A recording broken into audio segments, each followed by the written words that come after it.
Hello, and welcome to Calming the Chaos, where we present tips, tools, and techniques to help you find peace in a chaotic world. I'm your host, Tracy Kenela, licensed mental health counselor at Lokahi Counseling. This channel and the Calming the Chaos podcast is for those who want self-help and education. It's not a substitute for counseling or psychotherapy. So if you like the information, please subscribe to my channel and share it with your friends. Thanks so much for listening. And now, let the chaos begin.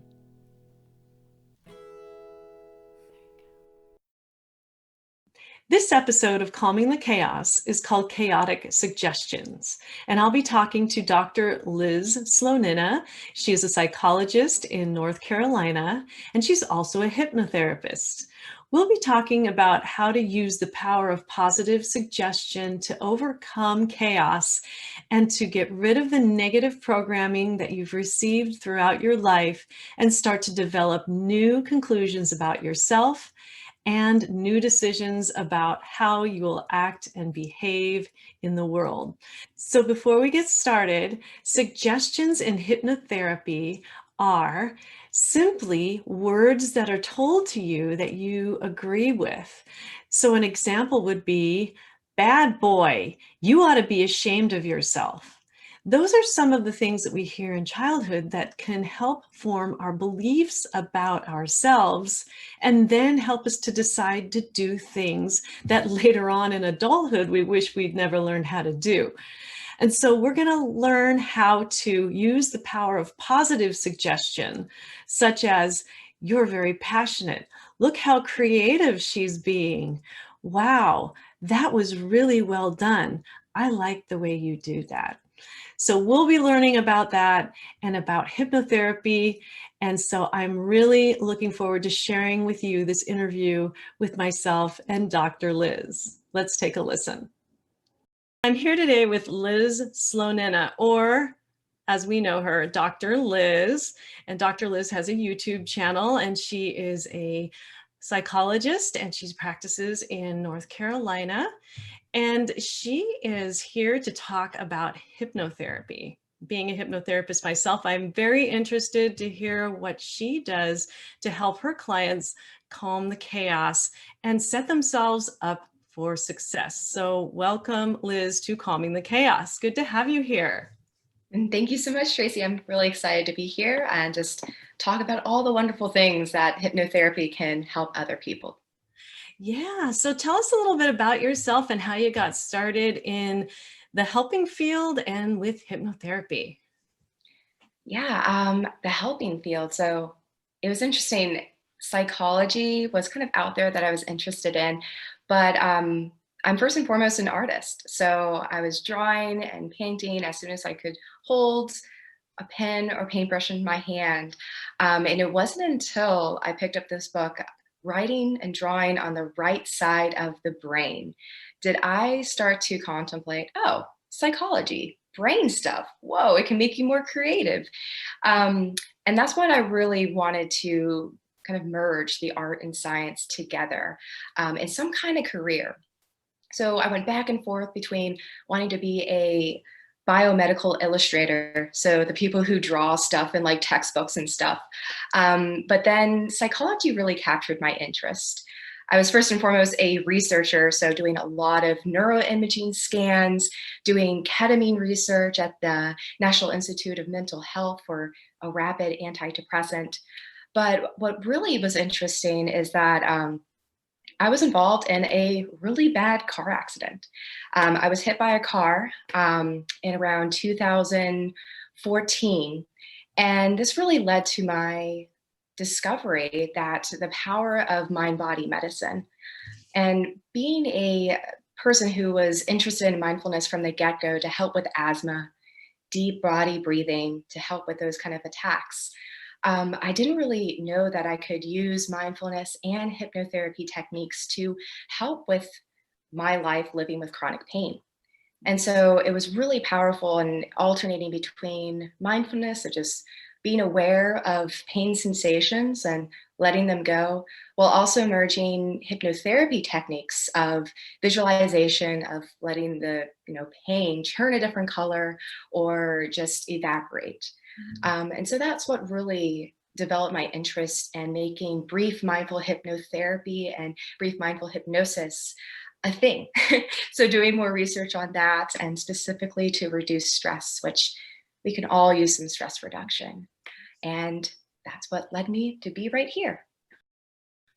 Isn't it great when your personal experiences have something to do with your life path and what you chose because of an accident? And some of my hypnosis teachers are fond of saying there are no accidents. And then yet, you are living proof that there aren't any, because it was that event in your life that caused you to go on the path that you're on. Right. Really transforming this pain and suffering to meaning, and just really being able to be living proof, practice what you preach. So that's what led me to be here. So thank you for that. Well, so let's talk a little bit about the ways that we can do hypnotherapy to help people calm the chaos of their minds. And so the people that you work with typically, what are they like? Do you work with a specific type of people? Let's see. Right now, I'm working with a lot of overstressed, overwhelmed business people and medical students right now, that just want to really stress less and live more. And I think hypnotherapy and mindfulness and mindful hypnotherapy are perfect for that. Just because it's one of those wonderful things that we often think of, either mindfulness or hypnosis, that you need to have something done to you in order to use it. But I am a firm believer you can use it anytime, anywhere, because we are constantly going in and out of a trance like state, even though we may not originally know of it. Just like we may float in and out of a daydream or in and out of highway hypnosis. It's a wonderful talent that we can tap in and out of to our own benefits and to our own needs in that moment. So when somebody comes in to see you and they are what you described, they are so overwhelmed, they're stressed out, they want to live more and stress less. What is your approach to treating them using hypnotherapy, or even thinking about whether they're a good candidate for hypnotherapy? That's a wonderful question. And it all depends on the individual, meeting where they're at. Using evidence based techniques, we do a really thorough, holistic assessment of just kind of making sure no stone is left unturned to really get at a firm diagnosis. And I often find that that's really helpful, normalizing and clarifying that you're not crazy. You are experiencing anxiety, and it's okay to have, a fixation on one small little tiny thing. And that's part of the nature of anxiety. So after we do that holistic assessment and really firm treatment plan moving forward, really giving them a choice of what kind of evidence-based therapy would be beneficial to them. Oftentimes, cognitive behavioral therapy or acceptance and commitment therapy, which is more mindfulness based. But I also am trained in EMDR for trauma focused treatments too.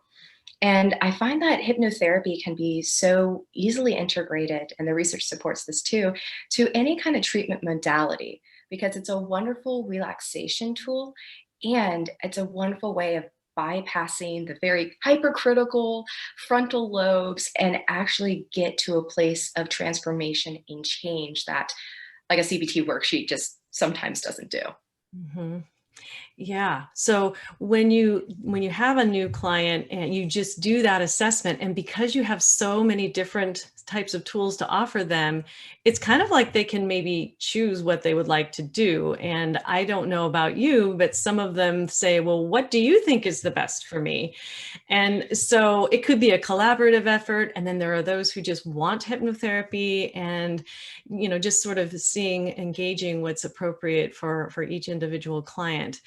Hypnotherapy plus an evidence-based therapy oftentimes outperforms that evidence-based therapy alone, especially when it comes to CBT. And there's been other research to promote other modalities that clinical hypnosis amplifies those effects. In my experience too, using EFT techniques of both bilateral stimulation as well as kind of meridian points too, can be really helpful in merging both of them together. How is it that you help a person who is stressed out? They come to you and you have hypnotized them. And by the way, when you're hypnotized, you're just more susceptible to positive suggestions, which we'll get into in a little bit. And then they start to have, well, you do a regression, which is going back in time to the source of whatever they were experiencing in the here and now. And then they start to have sort of a shock response or they freeze up. And so I'm just really anxious to hear some of your techniques about how to deal with that when it happens in your sessions. Yeah, I'm so glad that you brought that up, Tracy. This freezing response, this abreaction and hypnotherapy speech, and also in EMDR speech too. It's just the body responding to the trauma. Because again, kind of, I think about it as like dual awareness, dual tension. You're going back in time mentally, but your body's still here physically in the present moment. And this is a wonderful way to have like positive dissociation. Not all dissociation has to be negative, but being able to be aware and just notice, oh, I kind of say to my clients, just notice that. Notice where is that freeze response or that stuckness? Where does it live in your body?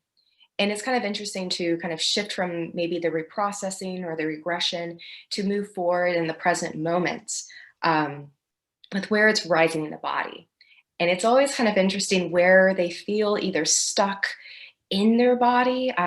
Oftentimes, I've noticed it's in the throat, which often comes from, this is going off on like chakras speak, if you would, but it often comes from with the difficulty of being honest and true and speaking your truth. There could be other sensations in the body, and just noticing where it shows up in the body and allowing it to just be there is really important, because it's, in my perspective, it's serving a purpose to protect. It's probably that kind of reaction that the individual had during that time of trauma. That freeze response, you know, the fawn response sometimes too, the fight or flight, the freeze response that comes up so often. But it's so interesting that it doesn't make that person just stuck in that moment forever. It eventually passes. And I find it so fascinating, especially with hypnotherapy and EMDR, where it moves in the body.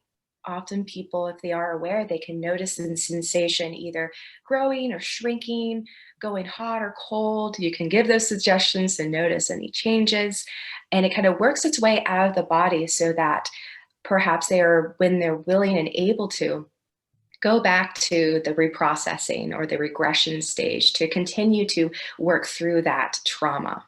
But it does take some time. And I will say, with really difficult cases that have like trauma after trauma upon trauma, that protection, that freeze response, that stuck response, it may take more than just one session to work through it. And that's okay. Because if you really think about it, this person probably has been having this freeze or stuck responses for like maybe decades.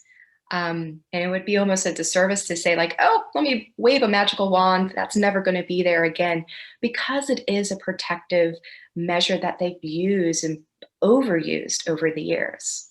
Mhm.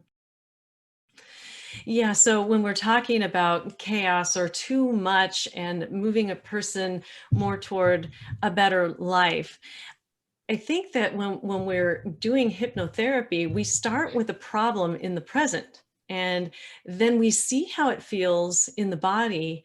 And when you're under trance, be able to see how that energy moves, like what you were mentioning about the throat is so true, Yeah. about speaking your truth, or even having a conversation with somebody, saying what you need to say to a person. So this is getting a little gestalty here, but you can even do like the empty chair technique to release some of Yes. that energy. And that person is having a conversation with, say, a caregiver in the past or an abuser in the past, and they're becoming empowered through the whole trance process. And then when they come up, they feel so much better. Anyway, that's my experience about how I do it. What do you have to add to that? Oh, Tracy, I so love that you brought up Gestalt as well as chair work. I'm a huge believer in chair work, whether it's in or out of true trance, because I think if anyone does some kind of chair work, whether it be Gestalt or acceptance commitment therapy or even parts or IFC, you are going into an altered state of consciousness. You are using your creativity, your role playing to get at some kind of resolution. Um, Firm believer in chair work, and I often see it really helpful, not only in trauma, but also when someone is conflicted with two really polarizing emotions, or they have this big decision that they don't know what to make. Part of them wants to say yes, the other part of them wants to say no, but being able to integrate those two by one chair being the yes, the other chair being the no, and working through like everything and literally embodying and integrating those two wholes, I often find like a lot of great resolution in one session, despite them like thinking and, you know, being up in the air in limbo for years about some major life event of whether or not they should get divorced or whether or not they should get married or something of that sort. Yeah, I found that the process of hypnotherapy is about slowing it down and getting more clarity. And so when you have a person who is in chaos and they have so much going on and they're really not living the life that they want to be living, and they come in, just the process of slowing things down and taking the time to not be so scattered and think very slowly, deliberately, with a purpose and some guidance. And then you reach that clarity moment to where it's like, why didn't I realize this before? It is so great to see that kind of realization to where it's like, huh, I really didn't need to be afraid of that at all. Or Right. this is definitely my path or the right choice for me. Yeah, you literally see the light bulbs pop in their head. And I love that you mentioned just slowing down, Tracy, because I'm a firm believer that every one of us has this innate inner wisdom, and we have all the answers inside. We just need to be a little quiet to hear the answers fully. We often distract either by seeking out chaos um, to the truth within ourselves. Right. Now, is there any truth to the idea that when we are children, our minds move slower, like we are more in a trance state when we're children, and so we're more susceptible to any suggestions such as you did this wrong, and then conclusions and decisions are made when we're at a very young age. And then as we grow older, our brain starts moving more like an EKG monitor versus this nice little wave. So yeah, what are your thoughts on that? Because that is pretty much how I had heard one school of thought expressed. I thought that was really fascinating. Ooh. What goes off in my head is the research that supports that children are more susceptible and more hypnotizable. And there's been correlates that essentially correlate creativity and imagination to your ability to be hypnotized. And if you think of any kid out there, any kid has the most wonderful imagination. They don't even have to try to be creative or try to be imaginative. They are playing make believe. They are believing that this thing is a magical wand when it's just like a bell ringer. The list goes on and on and on. And I think that their just way of reality is so much innocence, so much creativity, that they're more prone to fall into those roles of make believe, and be essentially susceptible to be hypnotized too. Especially, I like what you mentioned of the don't, or the kind of the criticisms that can really be hard for children. Um, And I think of it as a way of, trauma. We think commonly of trauma being like a PTSD, like you see someone, get shot in front of you or something truly horrific. I often think of trauma as being just something unexpected that bumps you out of your range of resilience and ability to cope. Yes. And some people say it's like small t trauma and then C or cultural trauma. But if we think about that like a poor kid getting, criticized for something they did wrong, perhaps that could be interpreted as a kid being a trauma in itself, to be criticized, to be ridiculed, and over time, that wound kind of even being protected or sensitive, growing up from an adult, that anything that brushes up against maybe criticism or embarrassment just takes them all the way down to that moment of the kid being, criticized because he, I don't know, spilt milk on the floor or something like that. Right. Yeah. And you find that a lot in school. I remember when I was in school, there was this one kid who was always getting in trouble, and the teacher would call him a bad kid. This was back in the 70s when I was in second grade. And now thinking about it as an adult and somebody who works with people who have received negative suggestions all their lives, and now here we are trying to deprogram them and help them to believe something more truthful and helpful about themselves. I think about all those influences and the effects they have on children, and about how if we were to talk to our children more positively and helpfully, what a different world this would be, for sure. Oh my goodness. Yes. And the negative suggestions. And my mind automatically went to children who live with ADHD, or how I like to say it, attention abundance. I can't imagine how many negative suggestions they get of that they are bad, they are too much, they can't concentrate, you can't do this, you are too lazy. All those negative suggestions, and how difficult it is to reprogram them, especially with adults living with ADHD and those old wounds of not being good enough or can't focusing. Mhm. Um, and I think about, like, if only we could go back in time, or what would we say to our younger selves? That's a wonderful age regression right there to help heal those old wounds. Yeah, well, I do that a lot in my sessions, is that we do resources, and the resources that we have here in the here and now can go back with us in the regressions. We can pull them in. And part of it could be our adult self or our wiser self that knows that we are more than that. And that once you start to realize the programming that's happened in your mind and how you've learned to believe things about yourself, and from that point, decide to do things. So behaviors such as eating. I'm a certified eating disorder specialist. And so I work a lot with people who struggle with food, eating, and body image. And a lot of these sorts of issues go back to the programming that these young ones have received. And going back into the regression is very interesting, trying to help people to really be clear about who they really are versus who they concluded they were in the past. So a lot of people go to food for comfort because they feel like they are all alone, or they just want to escape because their reality is just so painful. And then they realize that if they believed something different about themselves, they can make different decisions and choices in the here and now, ones that could help them build that successful life that we were talking about before. Right. Yeah. Especially food. I just think about, the increase of eating disorders happening now because of COVID.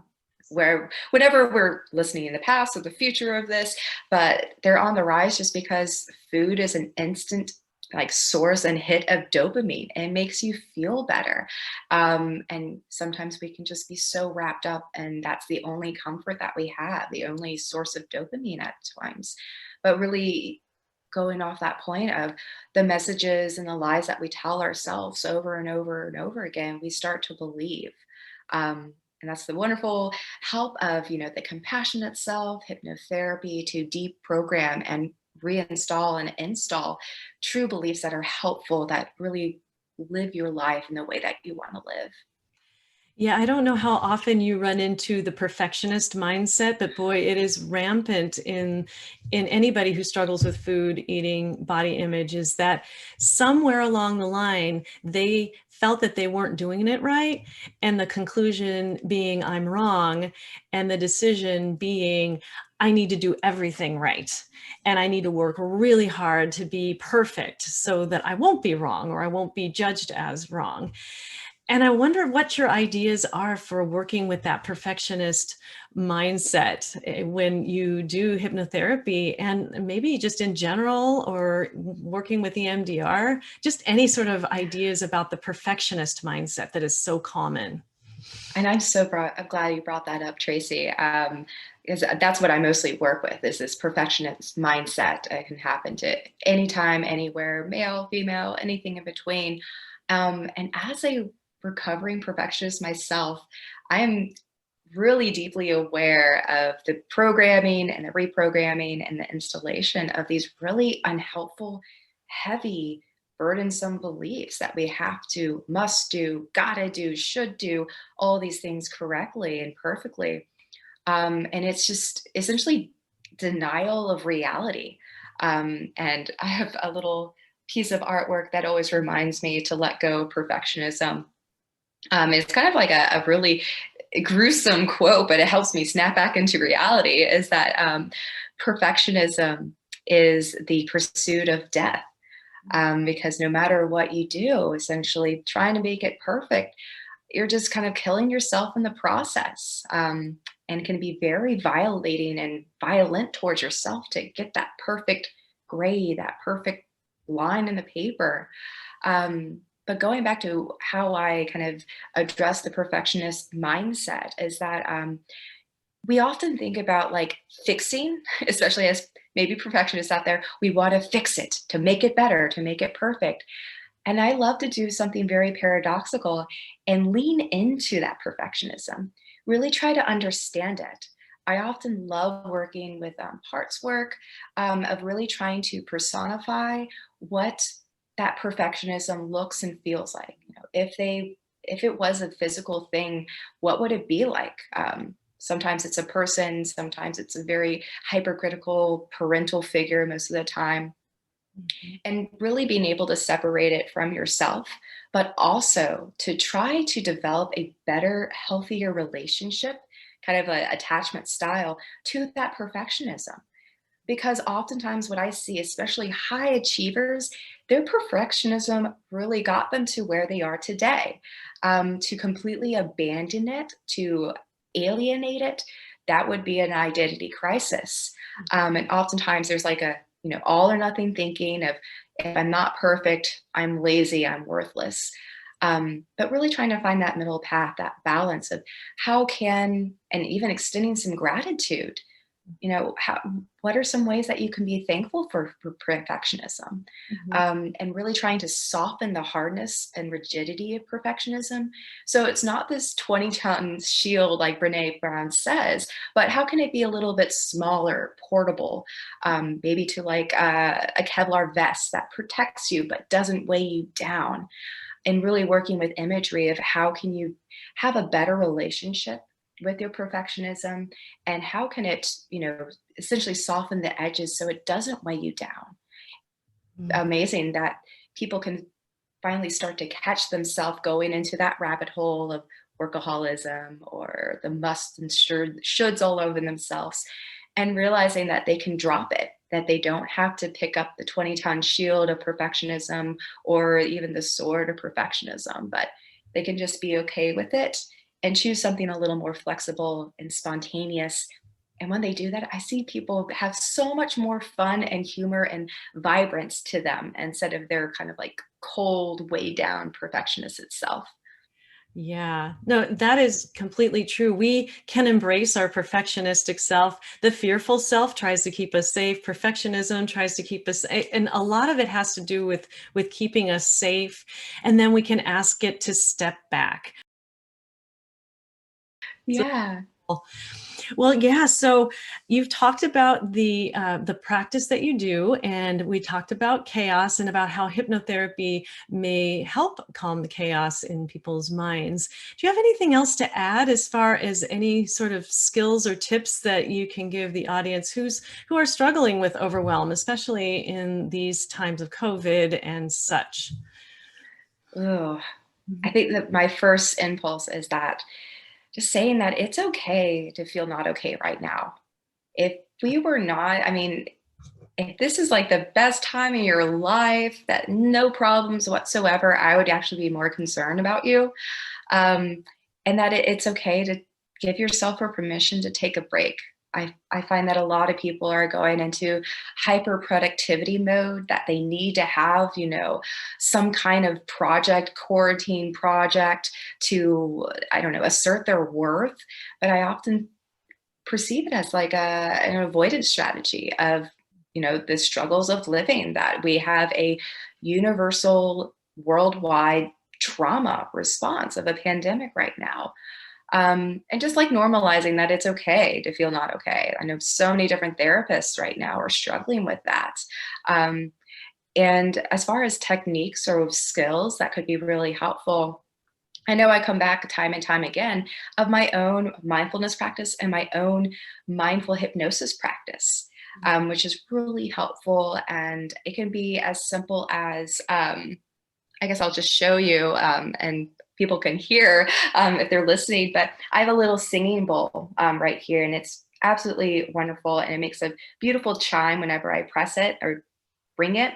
And this is an anchor for me to come back to the present moment and wash away any of my worries. And I do this before and after I see clients and after I have the end of my workday.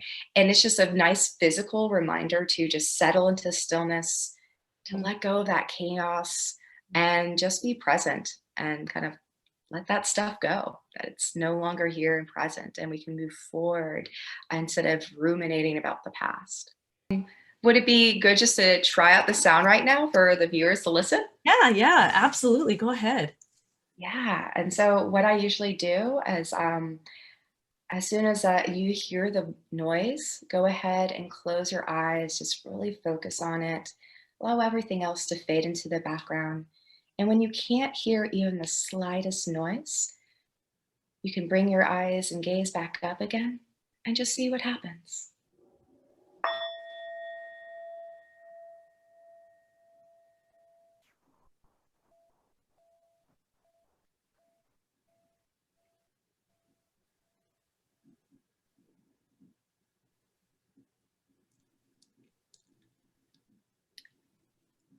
And Tracy, what are you noticing now?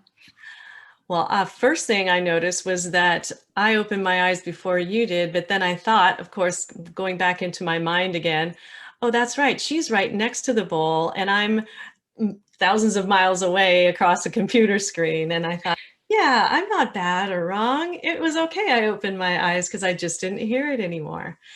But I like that exercise because it doesn't take that long, and people really need to be able to just have even just a couple of seconds of calm, quiet.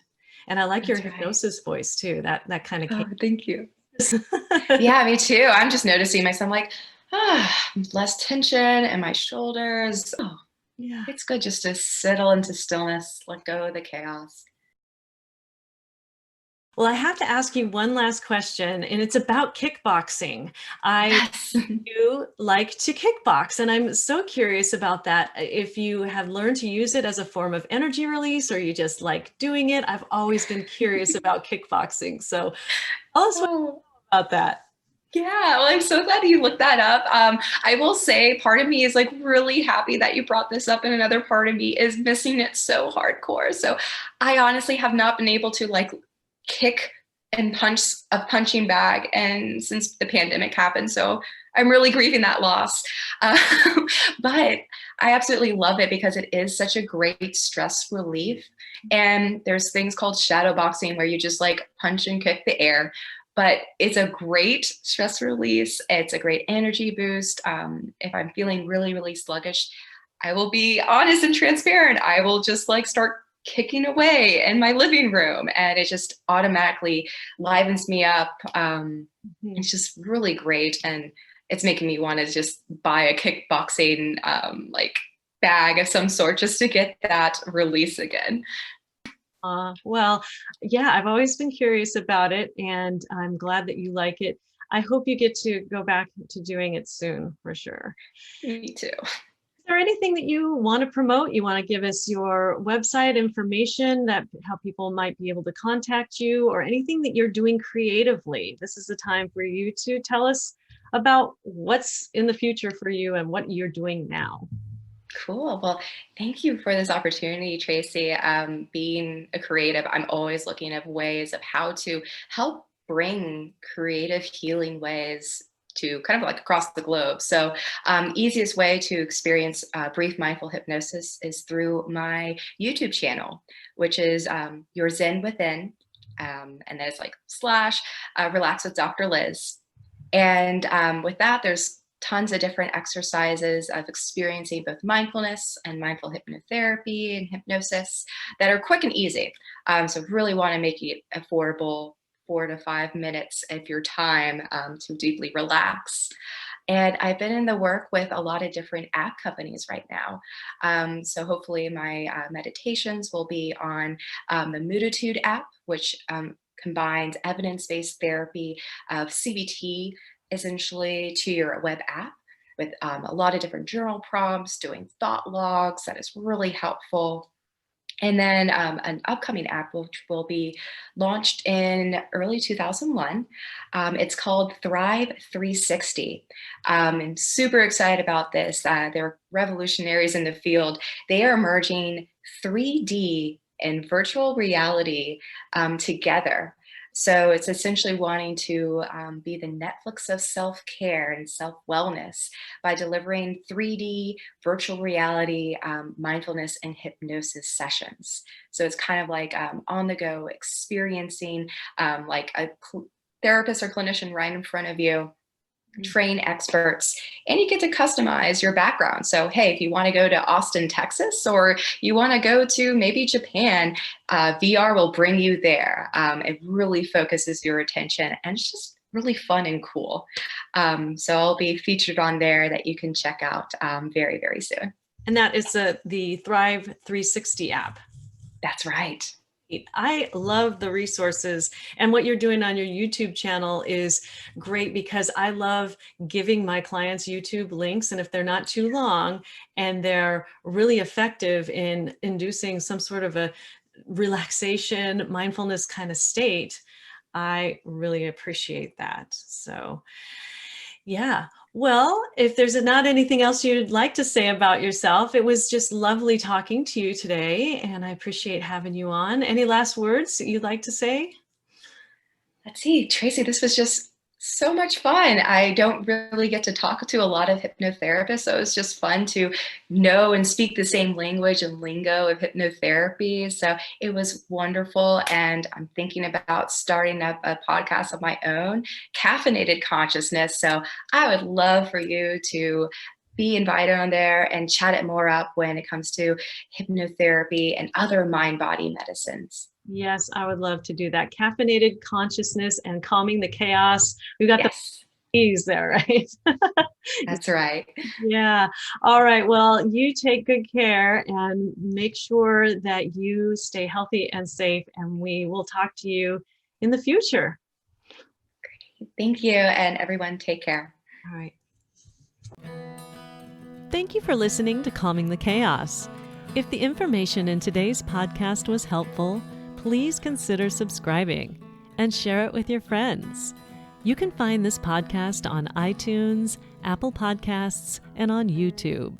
You can also go to my website at www.lokahicounseling.com for more resources for calming your mental and emotional chaos. This includes a CD I created that teaches you how to practice mindfulness in less than 10 minutes. So check it out. Thanks again for listening, and I look forward to sharing my next podcast episode with you. In the meantime, take care.